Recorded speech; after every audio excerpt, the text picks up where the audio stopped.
예수님이 가르치신 선한 사마리아 사람의 비유에서 어떤 사람이 예루살렘에서 여리고로 내려가다가 강도를 만나서 가진 것을 다 빼앗기고 그리고 죽도록 방치가 돼 있었는데 하나님이 천사를 보내서 그를 도와준 게 아닙니다.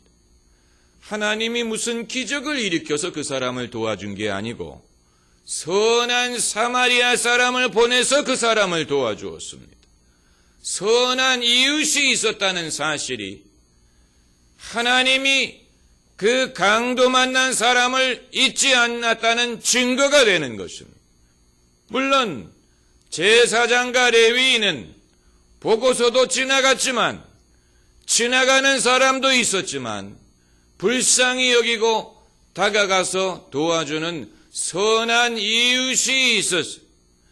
이것은 사람이 사람을 도우면서 살라는 그런 인본주의적인 가르침에서 끝나는 것이 아니고 선한 이웃이 마음에 돕고 싶은 마음을 갖고 불쌍한 마음을 갖고 또 도와줄 수 있는 입장에 있고 도와줄 수 있는 능력을 갖고 있는 것은 그건 하나님의 섭리로 말미암는 것이고 그 사람 마음 속에 돕고자 하는 마음, 불쌍히 여기는 마음은 그것이 곧 하나님의 마음인 것이고 여기에서 하나님이 그 사람을 잊지 않으시고 도와주시는 것을 엿볼 수가 있습니다.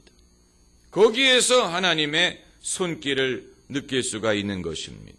만약에 그게 아니고 강도를 만나 쓰러져 있는데 아무도 관심을 기울이지도 않고 아무도 찾아와 주지 않고 아무도 돕지도 않고 도울 수도 없다면 그것이야말로 하나님이 없든지 하나님이 무력하다는 얘기가 되겠지만 누군가가 찾아오고 도와줄 수 있는 입장에 있다는 것은 거기에 벌써 하나님이 함께 하시는 증거를 보는 것입니다.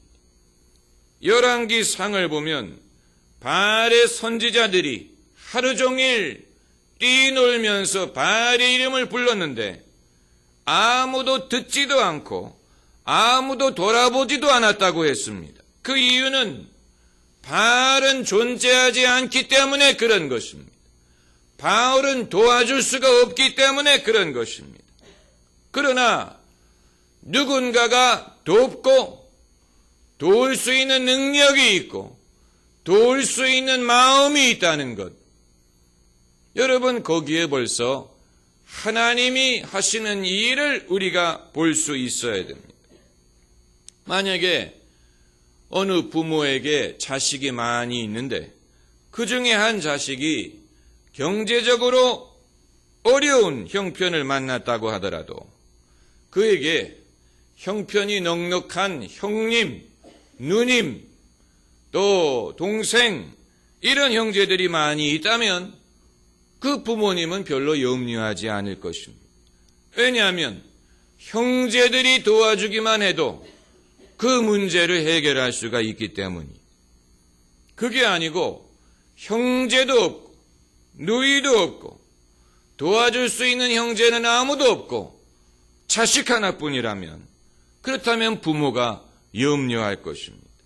마찬가지로 IT가 큰 고난을 당했지만 IT가 홀로 있는 게 아니고 그 많은 나라와 많은 사람들이 돕고자 하는 것.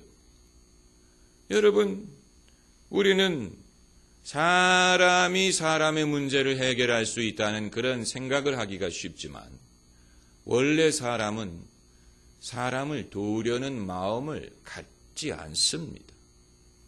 사람이 사람을 도우려고 하는 것이 예외적인 것이고 돕지 않고 관심을 갖지 않는 것이 그게 그래서 선한 사마리아 사람 비유에도 관심이 없는 사람이 관심을 가진 사람보다 더 많았어요.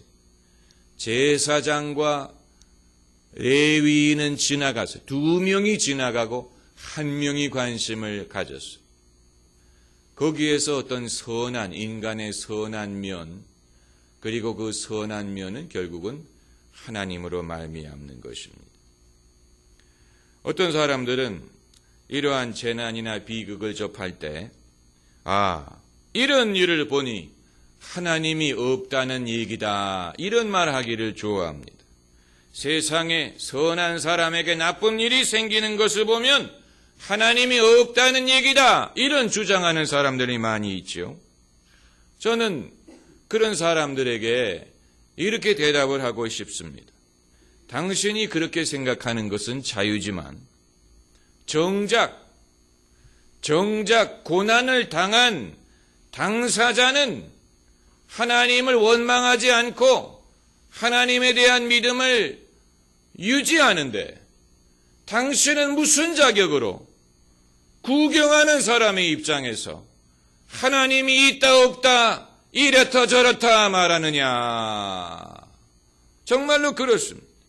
욥기를 보면 정작 고난을 당한 욥은 하나님에 대한 믿음을 저버리지 않고 주시는 분도 하나님이시요 취하시는 분도 하나님이십니다라고 믿음을 지키려고 하는데, 정작 아무 고난이 없는 새 친구가 찾아와서 하나님이 있으면 왜 이런 일이 있느냐 하는 둥, 당신이 뭘 잘못한 게 있으니까 이런 일이 있는다 하는 둥, 이런 식으로 떠벌리지 않습니까?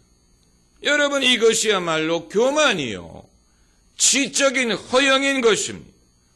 이번 IT 재난도 정작 IT 사람들은 이런 일을 당하니까 하나님께 기도하고 부르짖고 그 중에는 우리가 회개해야 됩니다 라고 믿음으로 돌아가는 사람들이 많이 있는데, 멀찌감치 서서 자기는 아무런 고난을 겪지 않으면 팔자 좋은 사람들 중에 하나님이 계시다면 어떻게 이런 일을 할 수 있느냐, 너무하지 않느냐, 이런 식의 논리를 펴는 사람이야말로 그런 자격이 없는 것이고 교만한 것입니다.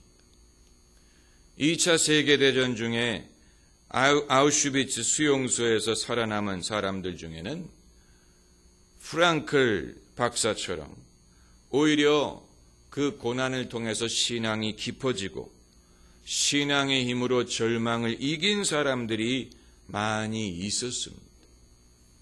그러므로 그걸 당해보기 전에는 함부로 이렇다 저렇다 말을 할 수가 없는 것입니다.